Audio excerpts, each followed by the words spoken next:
আজ আমরা বান্দরবানের অপরূপ সৌন্দর্যকে উপভোগ করব। আর দেরি না করে চলুন নৃত্য দিয়ে শুরু করি।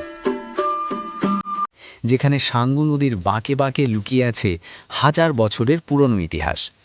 আজ আমরা হারাবো পাহাড়ের সেই গহীন অরণ্যে, যেখানে বাজারের কোলাহলে মিশে থাকে ঐতিহ্যের ঘ্রাণ আর মানুষের জীবন কাটে মেঘেদের সাথে লুকোচুরি খেলে।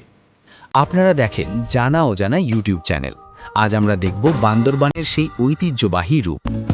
বান্দরবানের আসল প্রাণ লুকিয়ে আছে এর হাট বাজারগুলোতে।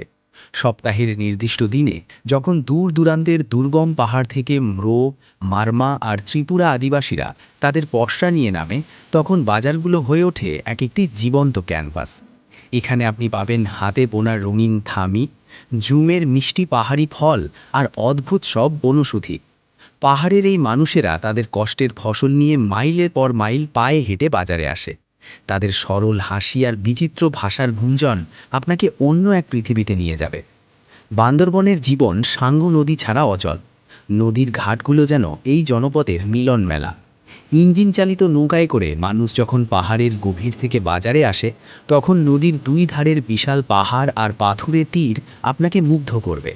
বড় বড় পাথরের মাঝ দিয়ে নৌকা চালানোর সেই রোমাঞ্চ আর ঘাটের মানুষের ব্যস্ততা, সব মিলিয়ে এক অন্যরকম দৃশ্যপট।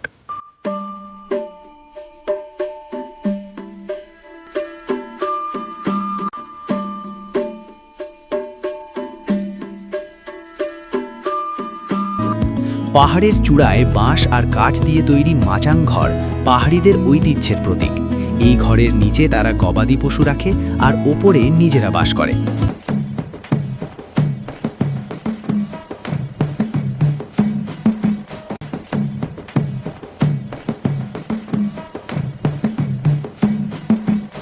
তাদের রান্নার ঘর থেকে ভেসে আসা পাহাড়ি মশলার ঘ্রাণ আর বাঁশের ভেতর তৈরি করা বাঁশ কোড়ল বা নাপ্পির স্বাদ না নিলে পাহাড়ি জীবন চেনা অসম্পূর্ণ থেকে যাবে।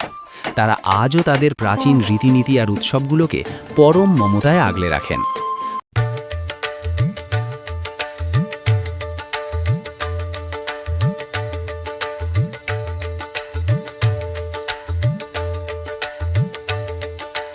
বান্দরবন কেবল পর্যটন কেন্দ্র নয়, এটি একটি অনুভূতি। এর বাজার, ঘাট আর সহজ সরল মানুষগুলো আমাদের শেখায় কিভাবে প্রকৃতির সাথে মিলেমিশে থাকতে হয়। আপনি কি কখনো সাঙ্গু নদীর তীরে বসে জ্যোৎস্না দেখেছেন? আপনার সেই অভিজ্ঞতার কথা কমেন্টে জানান। জানা অজানার সাথে থাকার জন্য আপনাকে ধন্যবাদ।